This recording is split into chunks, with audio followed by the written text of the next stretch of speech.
ici, prochain arrêt.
I remember this chariot. I rode in it to hunt lions. My names are right there under the winged falcon. Tutankhamun. There were many more of my things when I first came here, but thieves ransacked my tomb. They took what they could: alabaster jars with precious oils, gold statues, and jewelry. In their rush, they dropped this crate where you are standing. Howard Carter found it. Not very respectful for a king, is it? But I was just a boy of 9 when I became Pharaoh, son of Ra. I ruled for just a decade in a kingdom already thousands of years old. I was not yet 20 when I died. After being robbed once, my tomb was resealed, and no more light entered these rooms for over 3,000 years. Until I could hear new sounds. I was afraid there were thieves here. There was the chink of letter on the stone wall, the rush of air escaping, the flicker of a tiny flame, silence, then voices. What do you see? I see things, wondrous things. Come with me. Let me show you what got your soul. Let me show you my wondrous things.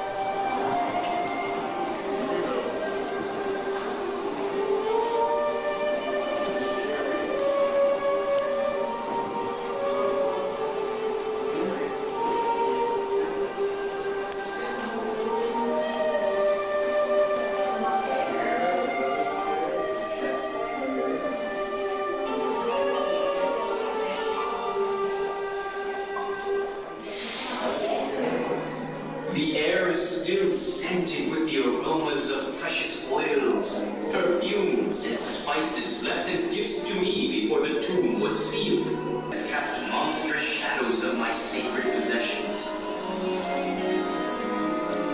Before the hippo-headed bed is my golden throne. There, on the back, is my young wife, Tutankhamun, standing next to me. I loved her very much, as I think you can see. The throne was carved from wood, then overlaid with gold, silver, and precious stone. Shining behind my head is the sun, the symbol of life. Under the middle bed are wooden cases that are filled with meats and grains, left there to sustain me in the afterlife.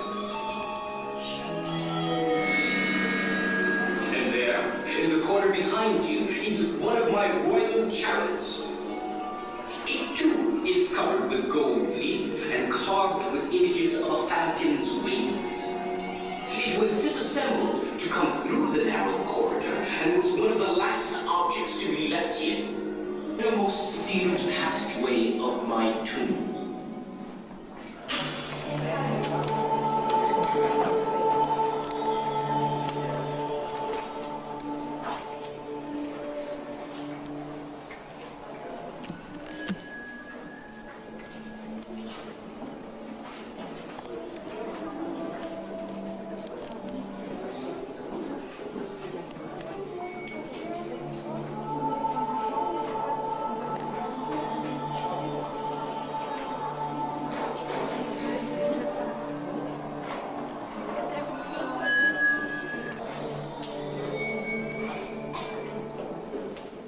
Although robbers made it to this room thousands of years ago, they never show scenes of my funeral procession. 12 baboons representing the 12 hours of night, and my welcome by Osiris and other deities to the afterlife. The burial chamber in which you stand was once filled with 4 nested shrines surrounding my sarcophagus.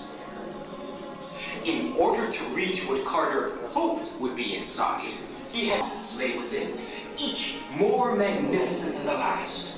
The large outer coffin completely covered with gold leaf. The next you see before you of solid gold. The most beautiful treasure of all, a solid gold mask, was laid over my mummified body. It is a good likeness of my face. I wear the striped headdress of the pharaohs, crowned by the cobra and the vulture, symbols of Upper and Lower Egypt. As As you walk to the last opening, look to the floor of this chamber. In the corner are wooden paddles to aid me in my river journey. And Drew gazed upon the shrine. I heard him gasp with wonder, calling it the most beautiful object he had ever seen. But what lies within is for me far more precious. The cobras and the goddesses with outstretched arms guard the alabaster jars which contain my internal organs. In front at the doorway lies the jackal god Anubis, guarding the treasures within. Some of the wood shrines contain gold statues of me. The wooden boats were meant to carry me and my possessions to the afterworld. A king's treasures, all for a boy of 18. All that you know of me is reflected in my images of gold and jewels. Who I was and what really happened to me remains a mystery. A mystery behind a golden mask.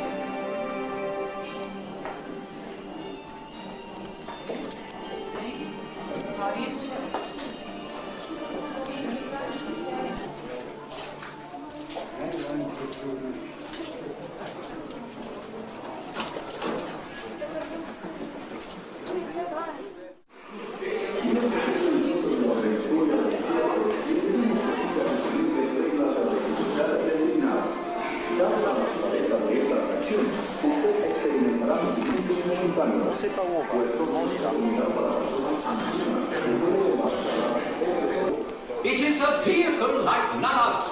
In it, we can fly, swim, shrink, and bore through the very core of the Earth. I'm speaking to you here from Questor's control center, where I will be piloting Questor on our journey. We are equipped for any type of terrain or condition. Solar actuators enable our sails to capture the winds for flight through air, while propellers and fins allow us to float or dive through water. The auger ray and bit will make short shrift of any obstacle. And not to be forgotten is the mechanical arm, which will enable us to retrieve the crystal, if we find it.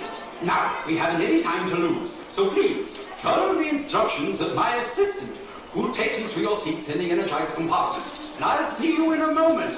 Ta-ta! Ooh, what an adventure we're about to embark on. Normalement, il y a une réaction de cet écran, et là.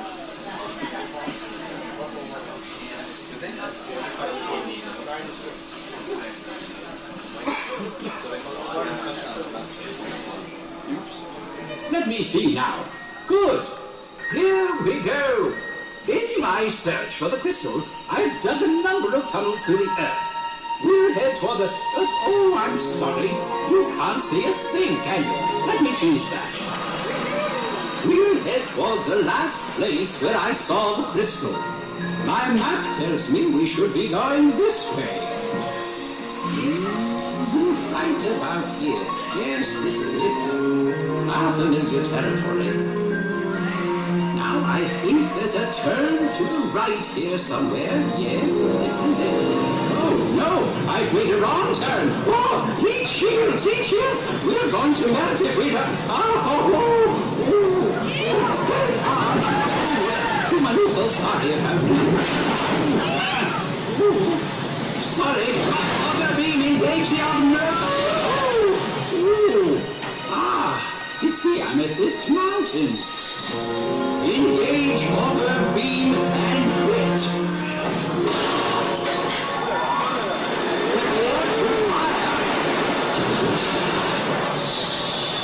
And now, liquid high. Yes, it's working. Easy, swimming mode. I have prepared Questor for underwater exploration. Aha, this is most interesting.